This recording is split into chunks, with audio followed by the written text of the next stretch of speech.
So good morning and welcome everybody to this debate on the values and goals driving international assistance.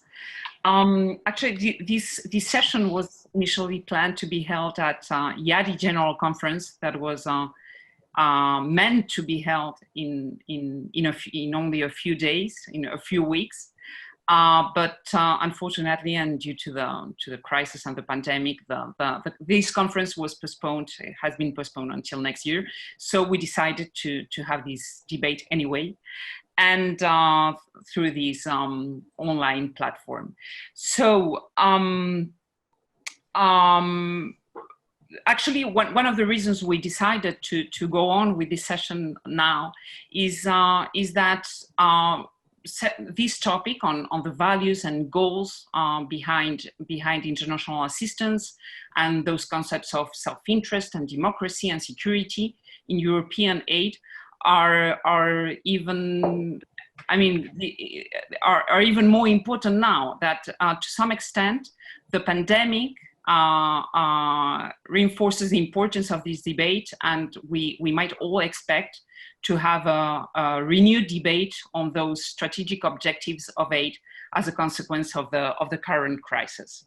So we will be discussing this topic with several experts on aid and governance. You all have access to their resumes, to their online resumes. I will simply point out that Lars is a research coordinator at the Danish Institute for International Studies. Balas Zentivani is a senior lecturer at Aston University. David Williams is a reader at Queen Mary University of London. Marina Rabinovich is a PhD candidate at Odessa National University. And Aitor Perez is a senior research fellow at Elcano Royal Institute. Actually, several of us share these ideas and the same debate while contributing to this collective book that we can see behind Aitor, which is the Eight Powers and Politics, the Eight Power and Politics book that we worked on a few months ago, and that was published by Routledge last summer. Okay, so we will start with one question on addressed to David and Lars. We will have several questions and answers. And for those of you who are participating online, just to remind you that you can ask your questions through the platforms, through the chat facilities we have at this Zoom seminar. Okay, so David and Lars, so how are liberal values and agendas such as good governance, democracy promotion, or gender equality, which are the topics that you have worked on, how are these still influencing European aid? I just thought, by way of trying to answer that question, I would start by making a few general comments about liberal approaches to development and provision of foreign aid, partly to help us think about whether those are still the ones that characterize European aid policy. I will say a little bit about European aid policy, and then at the end, perhaps just raise some challenges to liberal approaches to aid and development that we will talk about more as we go through the session. Obviously, what I'm going to say is all rather sketchy, and it could all be filled out with a lot more detail. But let me just start by saying a few words about liberal approaches to aid and development. And it seems to me that we might profitably think of these approaches as having two basic justifications. The first, of course, is the standard liberal one about the values of what we might call the ordinary life, both individual and collective. So a concern with individual security, individual safety, sometimes a concern with property, some minimum level of material well-being that allows people to live some human life, so freedom from poverty, from infectious diseases, and of course alongside that a set of political concerns about a certain level of political freedom, freedom from arbitrary imprisonment, freedom from torture, freedom to engage in politics, and so on. The second is that development and the provision of aid is in principle non-zero sum. Everyone benefits from these kinds of processes. The aid giving country as well as the aid receiving development is a good for everyone. Another point that's worth noting, and it may come up more later on, is that liberal approaches to aid and development have also tended to have two related but rather different kind of goals, particularly in more recent years. The first is national development, as it were, the development of particular countries and economies in order to help people live more, to have more material well-being, for example. But the second has been the provision of various global public goods, whether this is in terms of a legal framework for the conduct of trade, or whether this is in terms of infectious diseases, or the eradication of small arms, or various other security concerns. And again, it's often been assumed that the relationship between these two goals either is, or at least can be made, non-zero sum, so that everyone benefits from the provision of public goods. Whether, again, that is true is a slightly open question, particularly when it comes to environmental change, but that's the rough idea. Liberal approaches to aid and development have certainly been at the core of what we might call mainstream development thinking at least since the Second World War. Now, there have, of course, been changes in various specific policy objectives over that time, and these have tended to track changing public policy and public attitudes in the aid providing states. So that in more recent years, concern climate change, gender equality, human rights, and in the immediate post-Cold War period, democracy and governance were kind of new additions to what was an already existing liberal language. In that sense, and I think it is important, as something I pointed out before, that the liberal aid provision, at least in some forms, sort of autobiographical, organize their own social and political affairs. Liberal approaches have always, and this is, I'm not saying anything we don't already know, always sat alongside other foreign policy objectives, of course, sometimes creating tensions, whether this is the cultivation of particular allies for security or reasons, especially the former colonies in the European context. So French aid goes overwhelmingly to former French colonies and so on. Or the pursuit of certain more obviously self-interested economic objectives, usually concerning trade agreements, or concessions for Western companies. And finally, the liberal approaches to aid and development, doubts about whether it actually is really non-zero sum, doubts about whether the provision of this kind of aid for these kinds of objectives has ever really worked terribly well, and doubts about particular individual policy prescriptions, where, for example, free trade and so on.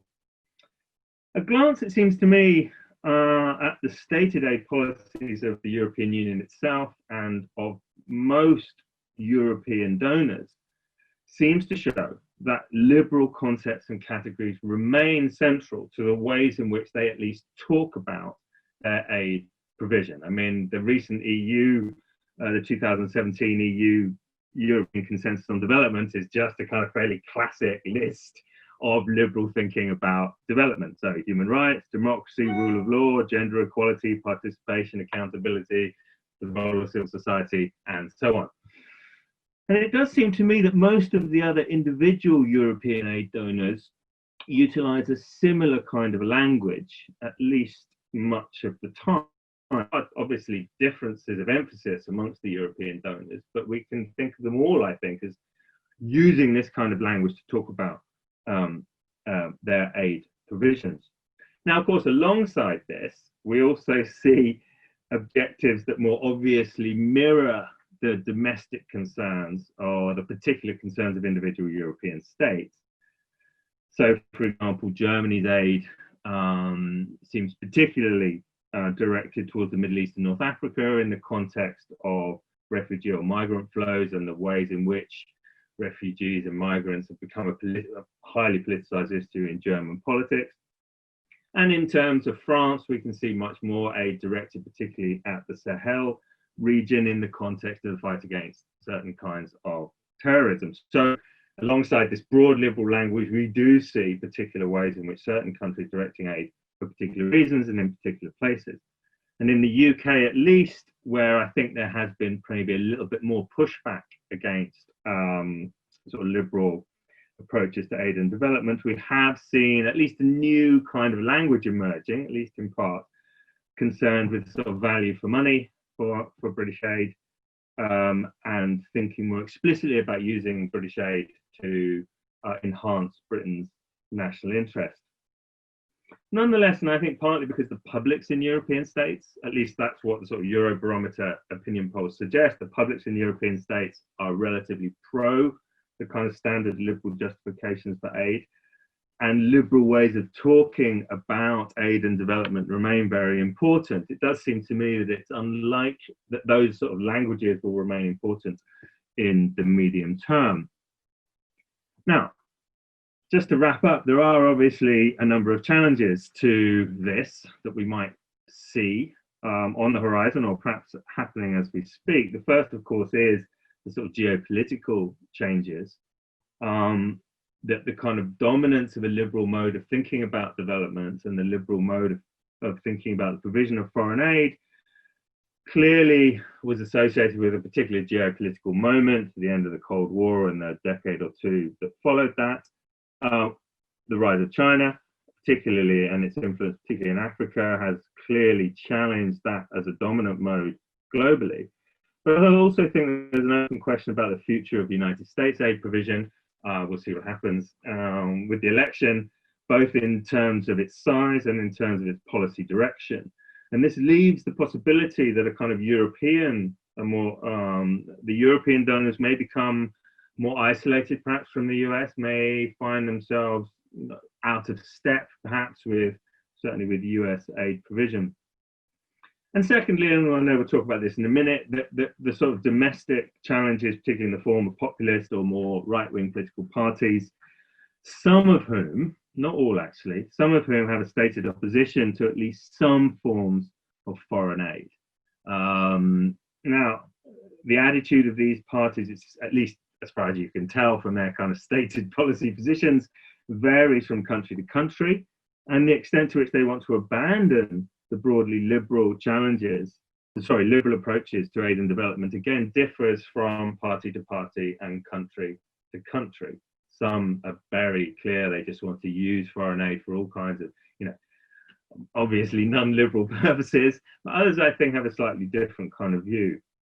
And again, there are a series of challenges, perhaps from within Europe itself, particularly perhaps around of a more minor donors. I'm thinking of particularly a place like Hungary, perhaps, or possibly Poland, whose own relationship to the sort of Central European liberal core, I think, is a little bit different. Now, how those will play out, obviously we don't really know, but it is clear that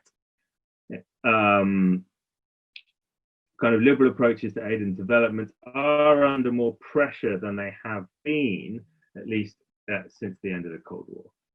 And I'll leave it there. Thank you, David. So, Lars, the same question for you, maybe focusing on the gender equality agenda. Yeah, thank you very much, Eliana. Yes, and also focusing a little bit more on the Nordic countries, since I know them best. And a little bit like David said, I think that liberal values like democracy, gender equality, human rights, and so on continue to be quite strong concerns in the Nordic countries for different reasons. One is that they match values in the Nordic countries. Whenever there's an opinion poll, it is quite obvious that these issues are important. But also because they are well embedded in the institutions related to development cooperation, both in civil society organizations, but also in public aid agencies. There are structures around liberal values. And then I also think that the reason why liberal values play an important role in the Nordic countries is because it they link well to concerns in the UN, which remains central in Nordic foreign policy discussions. The UN is key to understanding foreign policy in the Nordic countries, where there is a strong interest in having a fixed international structure for how to negotiate and cooperate and predict events and so on. So in that sense, liberal values can be used to link up to the UN. And then I think if we take it on, we may spot a small distinction between concrete development cooperation and then the Nordic countries and how they approach international norm setting. Because I think that, which I will come back to, that when we talk about concrete development cooperation, you see signs of change.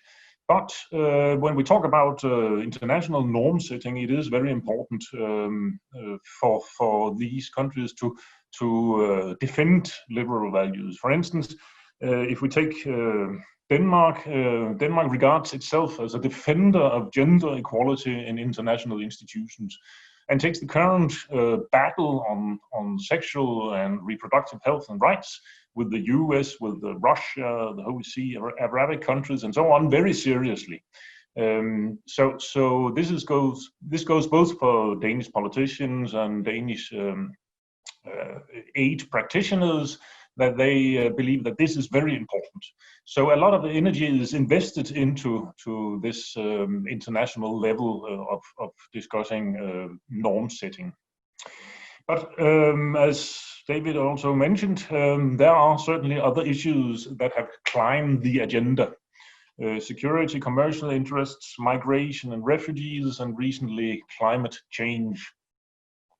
For instance, some of these countries, they work much more on fragile situations and the so-called nexus between relief, development, and peace building. There's much more focus, and I think that's a general tendency in Europe.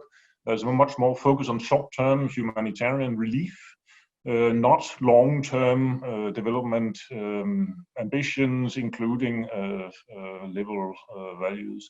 So that's one tendency also. And also when we have this issue of refugees coming, we had in 2015 and 16, there was almost no discussion of spending aid money on asylum seekers. There were some differences between Denmark, Norway, and Sweden, the two latter countries actually having a discussion about whether to put a cap on how much money could be spent from the aid budget on receiving asylum seekers. But in Denmark, actually, there was a political majority that had no worries spending 30% or more of aid on receiving asylum seekers, indicating that certainly other concerns than liberal values are the most important when we come to concrete situations like that. What I also would like to emphasize here is that I think there is actually a large degree of diversity across the different countries. There are different approaches.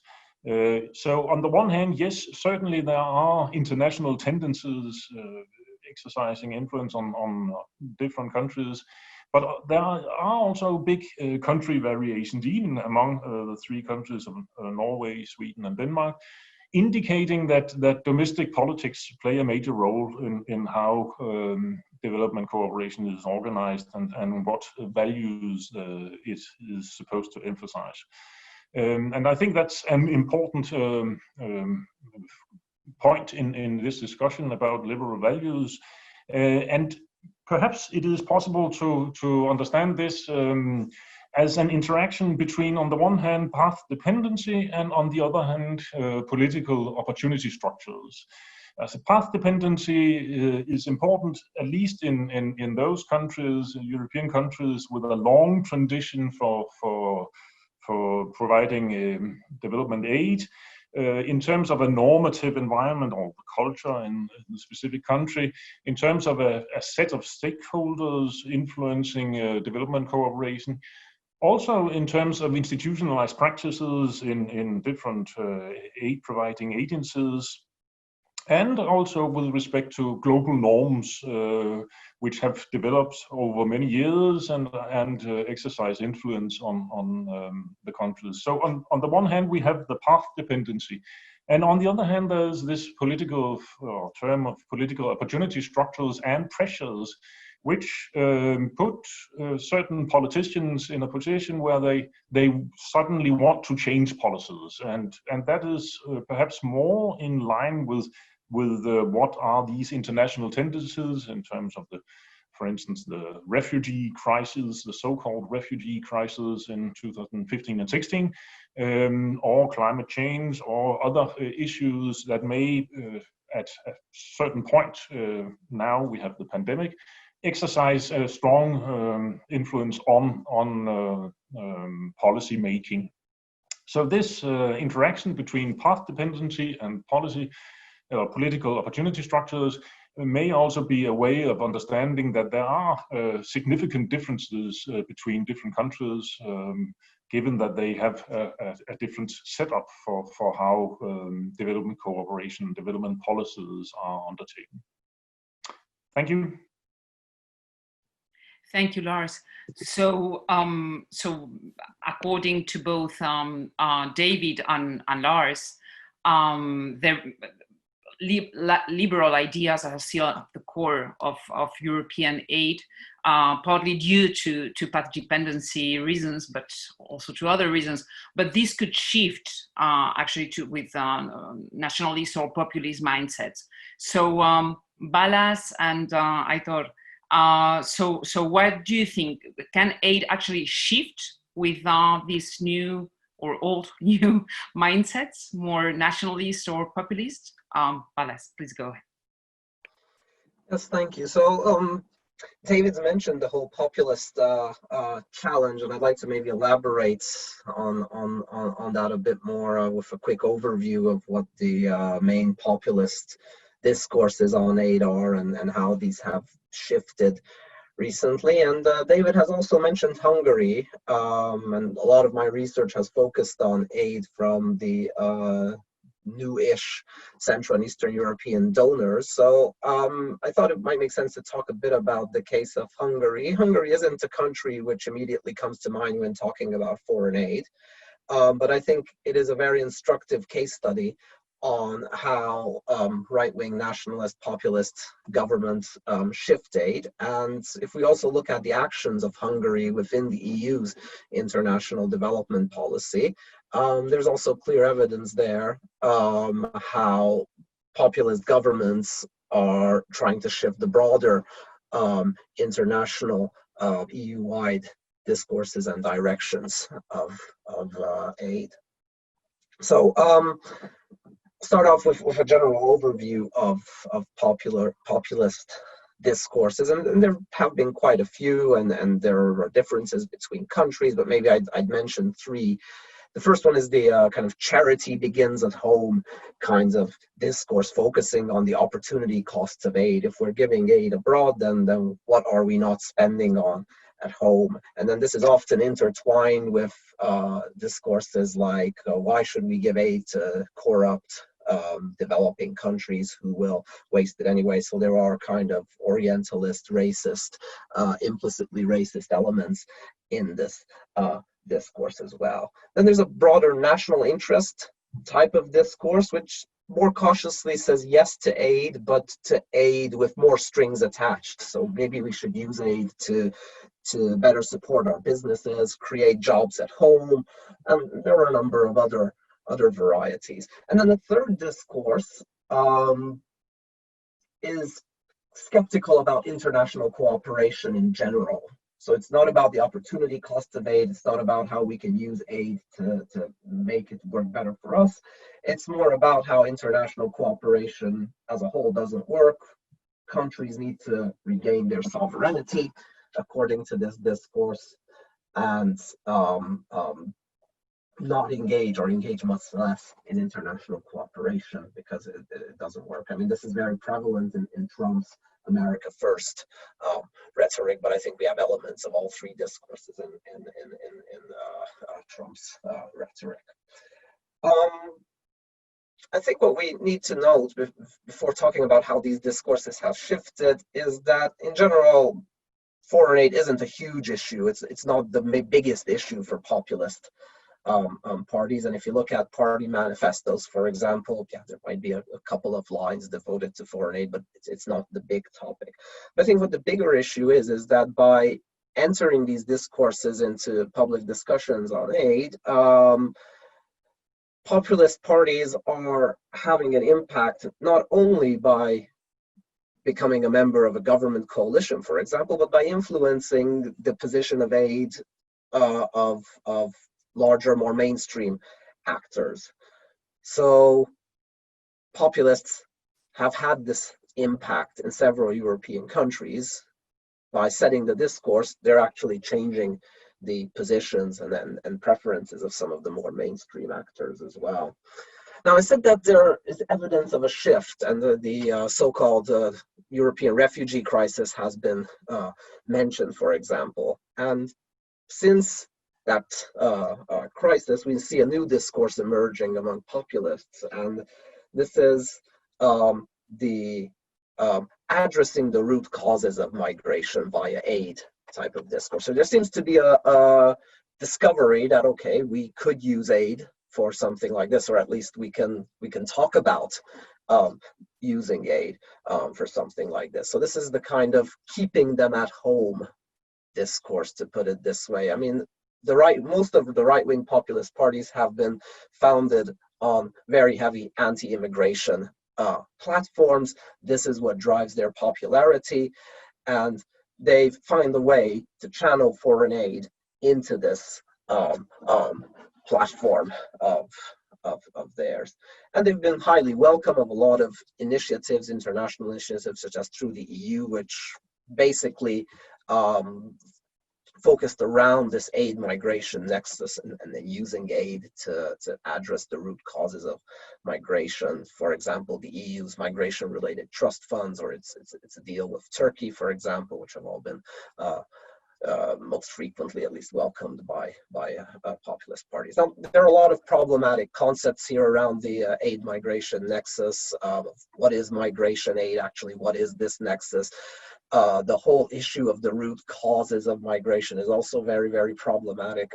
I won't go into unpacking these, but I'll say a few words about how Hungary's government has been putting this into account. I suspect most in the audience are not experts on Hungary's foreign aid policy, and why would anyone be an expert on this? But perhaps most people do follow the media reporting on Hungary and how Hungary has reacted to the so-called refugee crisis in 2015. Hungary has been extremely hostile towards refugees. Hungary closed its borders, it built a fence, it contested the EU's refugee reallocation scheme, and ever since it's been treating refugees in a very, very hostile fashion. Hungary is a relatively small donor of foreign aid. It's a relatively newish donor of foreign aid. But it's very interesting how they've taken their foreign aid policy and kind of transformed it with this whole idea of addressing the root causes of aid. Now, Hungary, as I mentioned, was very much against or very much hostile towards migrants, but I think there was a pressure, especially within the EU, on the country to put forward something that could be perceived as an alternative or a more positive narrative. And this is probably where the whole root causes of aid narrative came into place. And so in 2017, Hungary created a new government program with the slightly paternalistic title of Hungary Helps. Again, very problematic, I think, but I'm not going to be unpacking that just yet. And the whole program, if you look at its website, it mentions that and I'll quote here exactly, the program's main purpose is to contribute to Hungary's international efforts to eradicate the root causes of migration through direct local assistance. So in aid text, when we read the word eradicate, it's usually eradicating poverty. This is not about eradicating poverty, it's about eradicating the root causes of migration. And the whole program also has another element, focusing on Christian communities and this whole idea of persecuted Christians in developing countries. So this is very much in line with the Hungarian government's self-proclaimed, self-professed adherence to Christian values.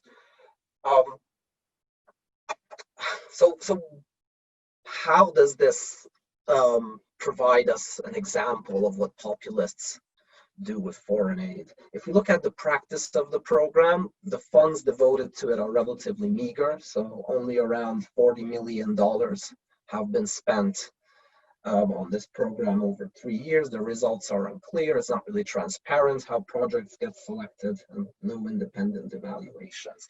So what are the lessons from this whole thing about how populists shift aid?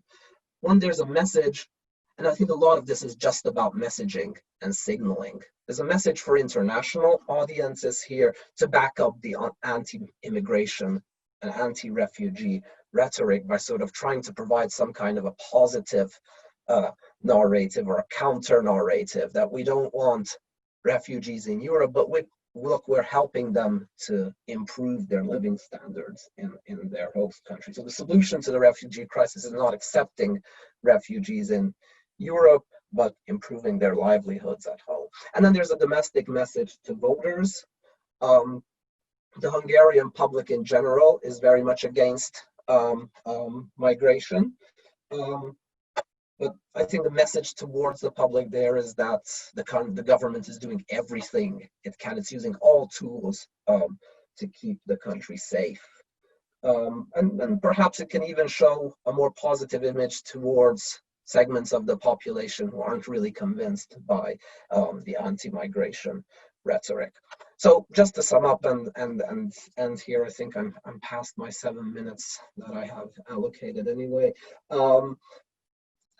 If this is any lesson to go by for what populist parties would do in power, a lot of this is about transforming aid towards more symbolic actions and using it to back up the existing rhetoric.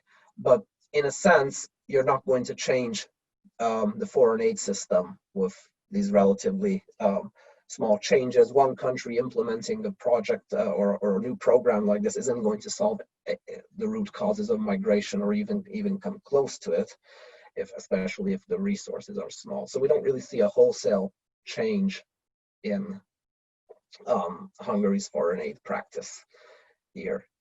It's more about messaging, and I will stop here. Thank you very much, Balázs. Very interesting. So, Aitor, your turn. Thank you, Ileana. Well, actually, I fully agree with Balázs' assessment of how populism might influence foreign aid in Europe. So maybe I will just provide some additional findings about this phenomenon and supporting the same argument as Balázs. So let me share with you one presentation, very short presentation, because I have some material that I think is very useful to understand at least one of the national populist rhetoric against aid, and this connects with part of Balázs' assessment. This is a British newspaper aligned to the UKIP vision of aid, and it shows two of the main elements of this party's discourse. On the one hand, Balázs just said, our country first. I mean, why are we spending some money in Pakistan while we have our needs in the UK? That is too much for British taxpayers. And it is very important to introduce the idea of British taxpayers in any assessment about foreign aid.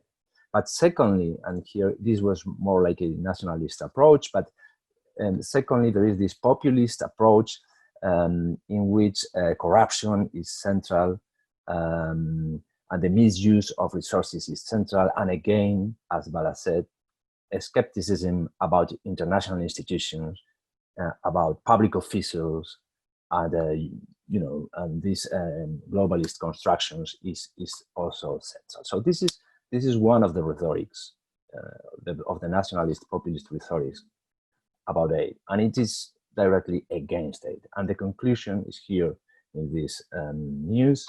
The conclusion, the recommendation drawn from this kind of discourse is simply to ditch commitments like the 0.7 commitment. So this is one of the rhetorics.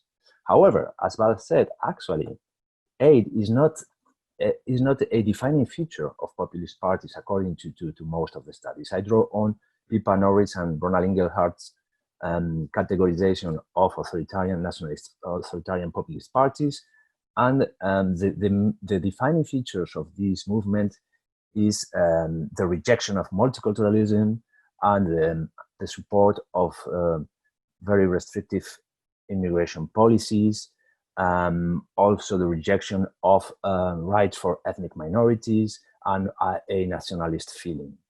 But they never, or they do not often refer to aid. And here I'm showing how the French party, the Front National, scores in these kind of variables. And this is a good example of a country, of a party that is actually for aid, as long as it is related to immigration policy. So again, just wanted to further elaborate on Balat's presentation.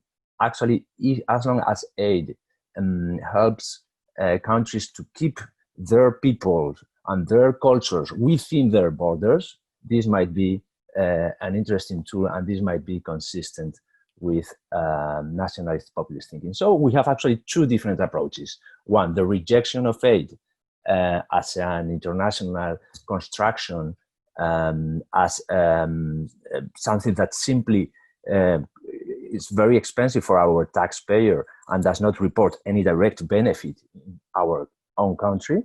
And then the second is aid as a tool for immigration policies. So what is actually going on right now in Europe? Well, when looking at member states with governments that have been influenced by nationalist populist parties because of government coalitions or parliamentary support, and according to NGOs that are observing changes in aid policies, what we see actually is the second approach. And they are being more influential in raising the migration arguments as part of the rationale of aid policies, rather than dismantling the whole policy. So I would say this is what is going on right now, and this is what is going to happen in the coming years. Why? Well, because actually, I agree, this is not a big change in development policy, because actually the link between security and development, the link between migration and aid, this is a very old idea of our policies. And I can give the example of Spain, for instance. During Zapatero's government, a left-wing party in a country in which the national populist influence was zero, this migration and development approach was effectively developed here in Spain, and it was actually taken as an example of further developments in the EU aid programs, as in the Valletta Summit. So I think this is actually this can be business as usual. So it might be very easy to integrate this approach in aid policies. Finally, it is easy to find coalitions, win-win coalitions, when raising this issue, because it is the perfect deal. We can have people, more cosmopolitan people, supporting big budgets, with less cosmopolitan people supporting more conditions to receiving countries. So there is a possibility to form coalitions that are actually supporting it. And then in the field, at the program, at the project level, actually, sometimes we might even find that certain programs, they do match this nationalist thinking and also liberal thinking. Iliana and I had the opportunity to get to know some programs on civil registration in Sahel countries, for instance. Nationalist actors see it as instrumental to keep control of migration, while liberal thinkers, they see part of a state building program and part of the kind of things that liberal people do abroad. So I think there is a win-win coalition here, a win-win position that might actually end up by keeping business pretty much as usual, and nationalist populist parties accepting this policy, with no further opposition. Thank you, Lena. Thank you, Aitor. So finally, Marina. So Lars and David, Balas, Aitor have discussed two particular sets of values, liberal values and national populist values. But in more general terms, and this is actually the topic that you've been working on for a few years now, how have values in very general terms, how have they evolved, values behind European aid, how have they evolved over the years until this pandemic? Awesome. Do you hear me now, Diana? Yes? Okay, so I'm very glad to at least virtually be here today and be able to participate in our debate. So regarding the evolution of values, so my PhD has been dedicated to the evolution of the rule of law as a value that the EU promotes abroad. And historically, one can see that there has been an ever tighter and ever more specific nexus between values and between different policies of the EU, specifically trade policy, EU development policy, EU humanitarian policy, and so on and so forth.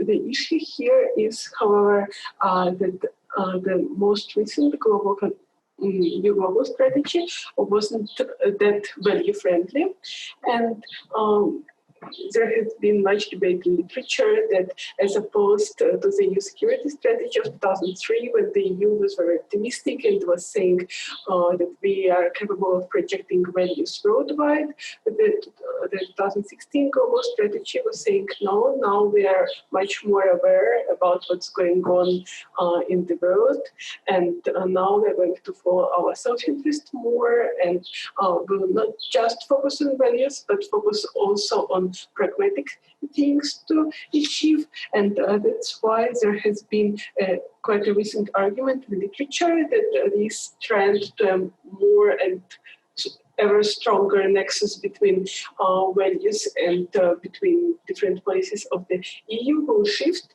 and now the EU will become more pragmatic, more self-interest oriented, and that's why countries like, for instance, I'm focusing on Eastern neighborhood, mainly due to my origin, and that's why people in the neighborhood shouldn't rely on the EU that much, and that for the EU now it will be difficult to stay as principled as it was.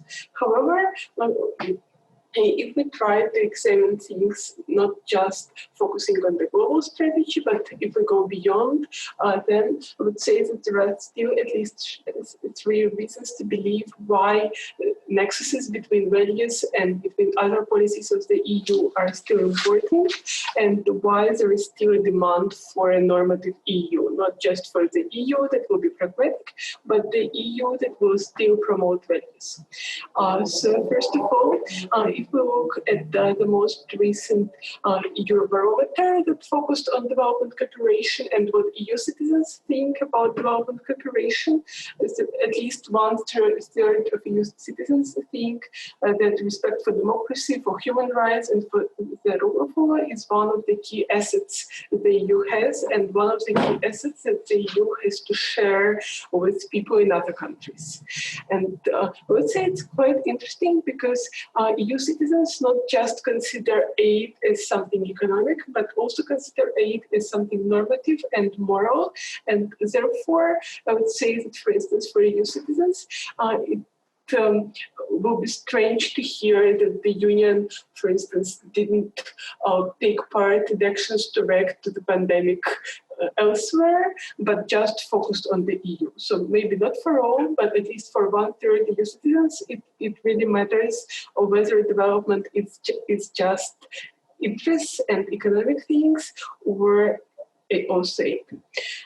Secondly, if we look at practices, so the EU issued the global strategy and wanted to become more self-interest oriented. However, did it really change what the EU did in terms of practices?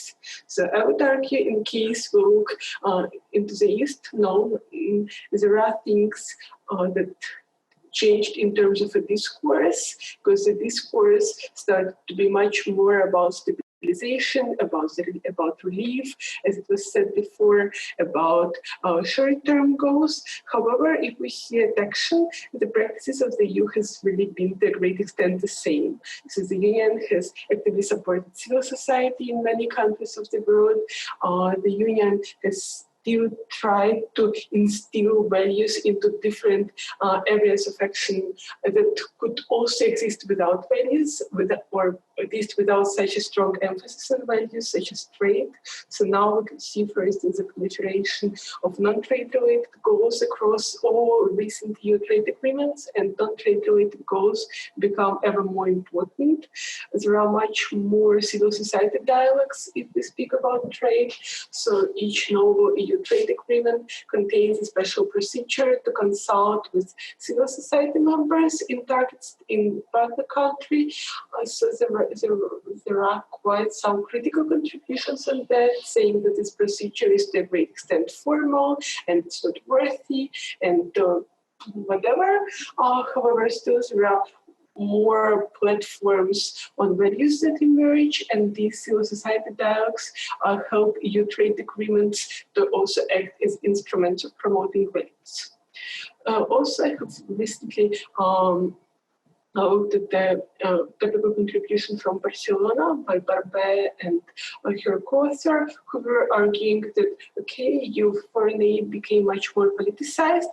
However, if we look at practices are becoming more integrated, even though on the level of discourse there are contradictions and there are issues regarding how to balance stability and democracy, how to balance values and self-interest. But if we look at practices, there is more consensus at the level of practices. So the third argument that makes me more or less optimistic about values still being important for development cooperation is the fact that some areas of the external action have seen a stronger emphasis on values. So as I told before, first of all, it's trade. And the 2015 Commission's communication, Trade for All, towards a more responsive trade and investment policy. In case one compares it to previous EU policy documents, it's much more ambitious regarding values, regarding transparency, sustainable development, and sharing these values with third countries and not just trying to protect them in terms of the EU.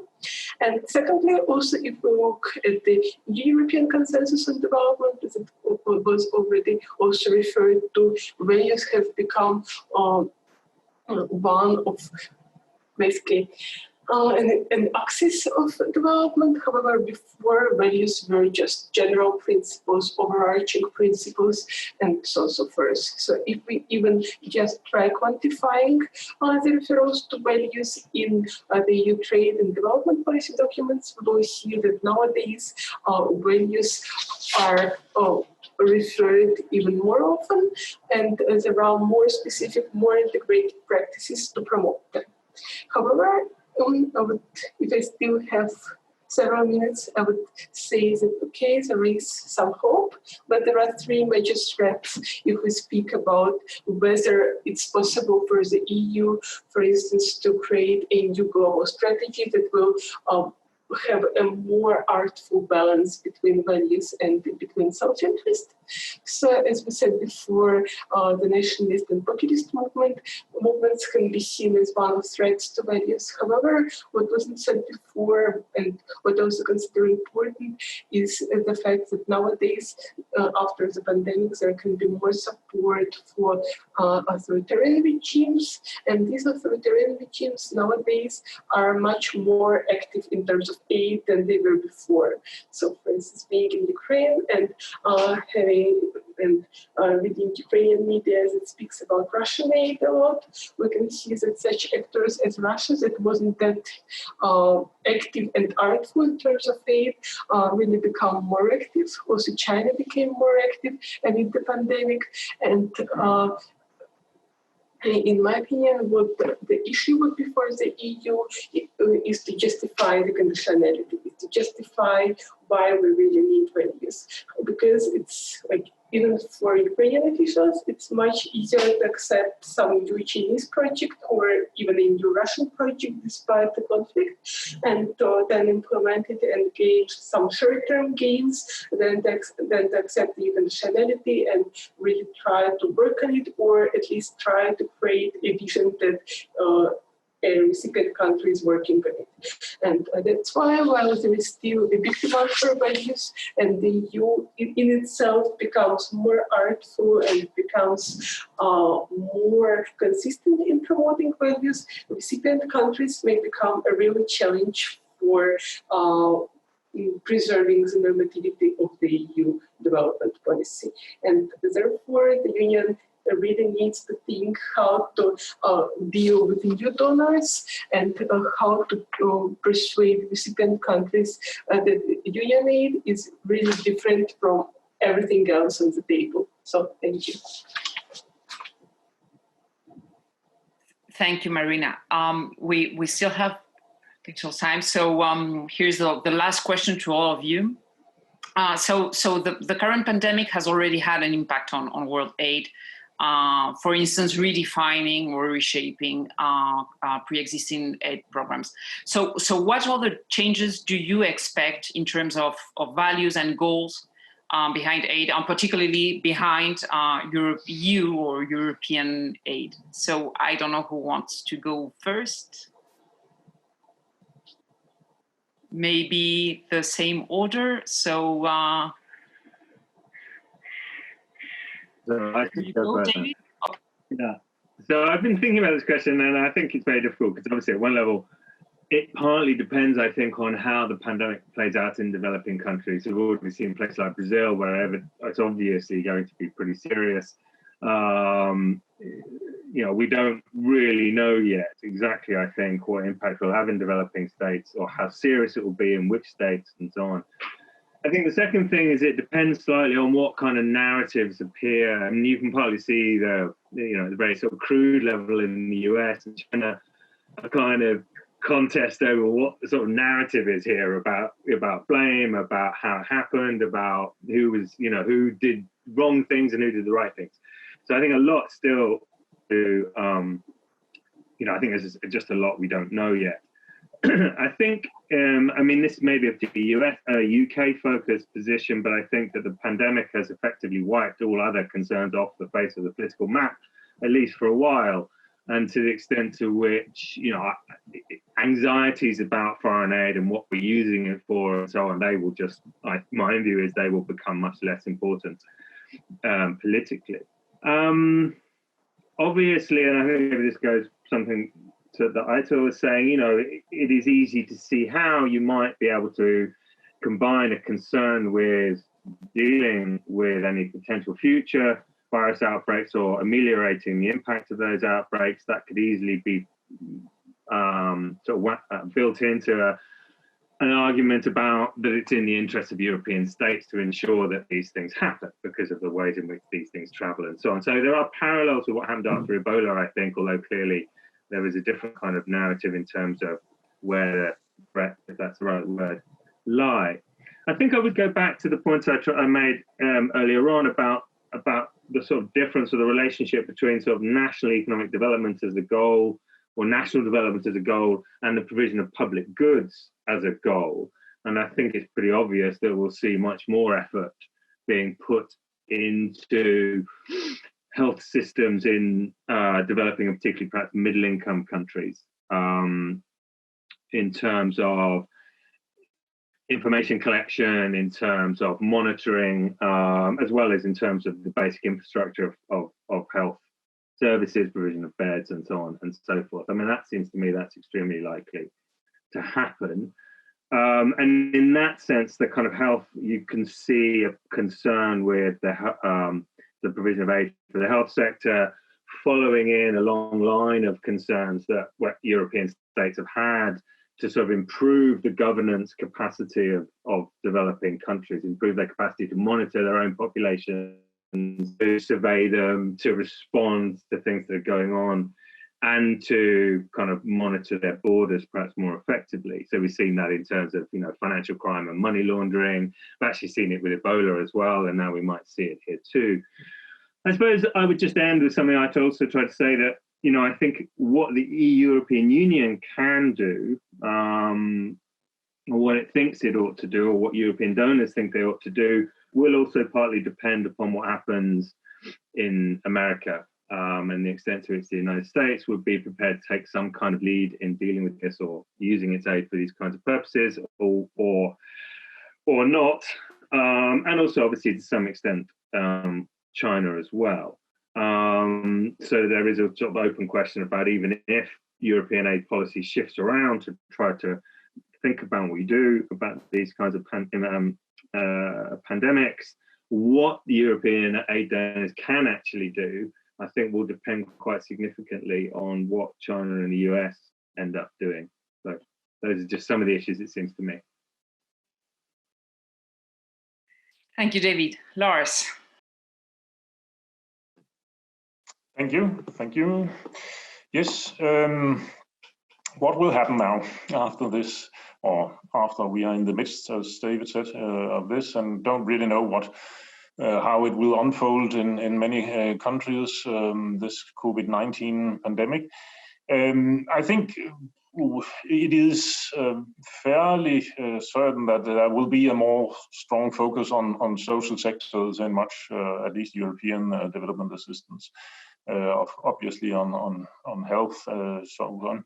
But I think also a preliminary conclusion from the situation right now is that it may not be that the health situation is the biggest problem in many poor countries. It's actually the way that the pandemic has been handled and the consequences for inequality, bread and butter, social unrest, things like that. And that opens up for a much broader set of initiatives, I think, which could be important in the years to come.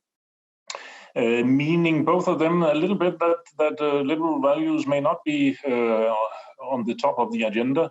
It's also, we see in many countries, poor countries, authoritarian tendencies. So making the promotion of liberal values a key concern is not so likely right now, I think.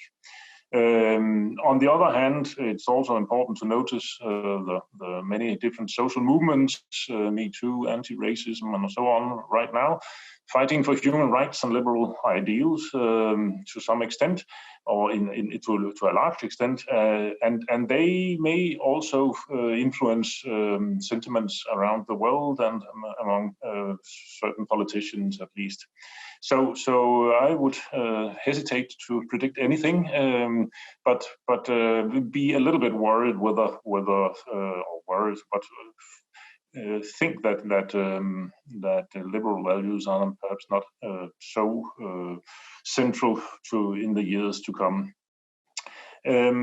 But I think this discussion has highlighted an interesting issue, namely whether one can think that it is possible to combine a focus on global public goods with national interests. And there, I think it will depend very much on how things are being framed in different countries. Because if there is a possibility of doing this, of course, this could be bolster development cooperation in a much stronger way than we have seen in many years. For many years now, that there has been a mediocre support of development aid in many European countries. So if that's possible, then I think that's interesting to see. Still, regarding the pandemic, I think that it will be framed within, in Europe, it will be framed within a larger concern with Africa and with the prevention of migration. I think these concerns are still more important than the pandemic so far, given the way that it has been handled. If the pandemic had been more severe in terms of casualties, that might have changed things. But as it is right now, I think that it will not be changing that fundamental framework which is characterizing European aid currently, namely the issue of migration and refugees. So in that sense, to some extent, it will affect development cooperation, but not completely alter it. Thank you. Thank you, Lars. Balázs? Thank you. I absolutely agree with the assessments of David and Lars, and maybe instead of repeating these things, I'll say a few words about not necessarily values, but about money. And given how the pandemic is set to wipe off at least 10 years of progress in terms of reducing poverty and knocks the SDGs totally off track, if they were on track to begin with. And if we take poverty reduction seriously and think about whether it will continue to be a overarching theme of the aid system, then we're going to need more money. One estimate I've read is that just to protect the 10% of populations, the most vulnerable 10% of populations in developing countries from the impacts of COVID will require around $90 billion of extra aid spending, which is quite a substantial amount. It's about 60% of all aid spending currently. But if you compare it to the stimulus packages that rich country governments have accepted in the past couple of months, then 90 billion is nothing. It's about 1% of all the stimulus packages that have been accepted. And very often, in normal times, we hear from governments that there's no money, we can't increase aid. It's very difficult to find the money for it. But the past couple of months have shown that magic money trees do kind of exist. And if they want to, governments can find the money. Suddenly, much higher levels of public indebtedness have become okay. Interest rates are historically low and they're likely to remain low. Many economists are arguing that governments can shoulder much higher debt burdens than previously thought. Many central banks have resorted to direct financing of governments, directly buying government debt, which is the modern equivalent of printing money. And many economists again argue that this is now fine because of all the circumstances created by COVID-19. This is unlikely to lead to inflation, or less likely to lead to inflation than under normal circumstances. So I think we need to consider these kinds of things when we're talking about whether the money is potentially there or not. For increasing aid. And as both Lars and David mentioned, it's very much in the interests of developed countries to increase aid, to support further poverty reduction, support in terms of decreasing the fallouts and the negative impacts of COVID-19, and in the longer term, in terms of strengthening governance and health systems to ensure that we don't get or decrease the likelihood of a similar pandemic. So I think the interest is there. It's basically always been there with foreign aid. The priority hasn't been there. But at least maybe just one message here is that saying that there's no money is maybe not such a good excuse from rich country governments. Thank you, Balas. So, Aitor? Yes, well, I also agree with previous assessments, so maybe I will insist in one aspect of this idea that increasing aid is actually in the best interest of donor countries. I think that the EU, with its tradition as an international normative power, will very likely want to become more influential in how things are regulated in the coming years, based on this case of the COVID pandemic. There are two ways to influence regulation in the world. One is by keeping diplomatic negotiations and conversations with other countries that can be fueled by the use of aid, and the other is by being very active in setting up norms at the global level that are later transposed into the domestic legislations. Both things are better done when you are not only a normative power, but also a relevant donor. So in a way, I think that this will be a natural path for the European Union. And going back to Lars' idea about how you frame this kind of solutions that combine national interest with public goods, I think that the influence argument will become stronger in the coming years in discussions on EU aid policy. Thank you, Aitor. So, Marina, your turn. Thanks. I think I would agree with all previous ideas that the values will not just disappear from the EU aid after the pandemic. However, I think that the main issue would be, as I said before, not just shaping the objectives of aid, but building relationships with other donors and being in competition with these other donors in the vast majority of regions where the EU provides aid. And therefore, I would say that maybe it will be a challenge for the EU to keep its aid attractive. And another challenge would be to deal with cases when new donors come and try to challenge EU projects, and when these projects start having geopolitical relevance and then turn out to be the big geopolitical issues. So that nowadays there is an ever stronger trend to the geopoliticization of aid, and therefore it will become more and more difficult to keep aid non-political, and the way to do it maybe to focus on social issues more. However, not sure if the EU focuses more on social issues like health, like well-being, and so forth, whether it will still be able to kind of drive the political menu of aid.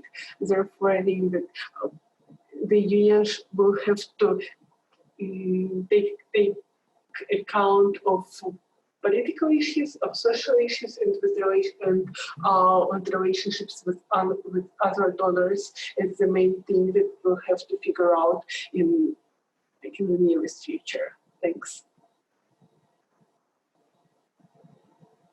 Thank you, Marina. Thank you, all of you. So